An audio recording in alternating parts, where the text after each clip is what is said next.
नियुज्यमानो राज्याय नैच्छद् राज्यं महाबलः स जगामवनं वीरो रामपादप्रसादकः गत्वा तु स महात्मानं रामं सत्यपराक्रमम्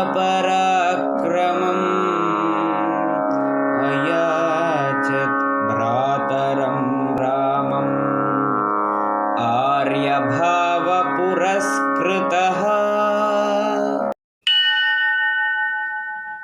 त्वमेव राजा धर्मज्ञ इति रामं वचोऽब्रवीत्